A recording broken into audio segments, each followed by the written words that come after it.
The Islamic State militant group has executed 700 members of a tribe it has been battling in eastern Syria during the past 2 weeks, the majority of them civilians, a human rights monitoring group and activists said on Saturday. Read more: who are Yazidis and why are they being killed by Islamic State?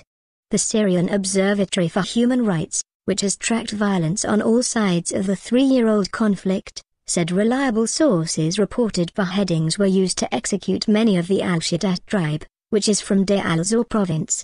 The conflict between Islamic State and the al-Assad tribe, who number about 70,000, fled after the militants took over 2 oil fields in July. Those who were executed are all al-Assad, Observatory Director Rami Abdelrahman said by telephone from Britain. Some were arrested, judged and killed. Reuters cannot independently verify reports from Syria due to security conditions and reporting restrictions.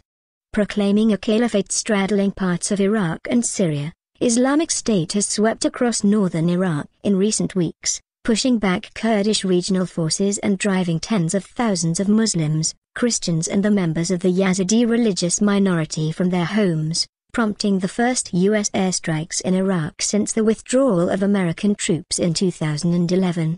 The insurgents are also tightening their grip in Syria, of which they now control roughly a third, mostly rural areas in the north and east. An activist in Deir al-Zor who spoke on condition of anonymity told Reuters that 300 men were executed in one day in the town of Granage, one of the 3 main towns of the al-Assad tribal heartland, when Islamic State stormed the town earlier this week. Another opposition activist from Deir al-Zor said residents of al-Assad towns had been given 3 days to leave. Those who were executed during the storming of the al-Assad area are around 300. The rest were killed in the course of the battles, he told Reuters on condition of anonymity to protect his identity. Civilians fleeing al-Assad towns had either taken sanctuary in other villages or traveled to Iraq, he said. More than 170,000 people have been killed in Syria's civil war, which pits overwhelmingly Sunni Muslim rebels against President Bashar al-Assad, a member of the Shiite-derived Alawite minority, backed by Shiite militias from Iraq and Lebanon.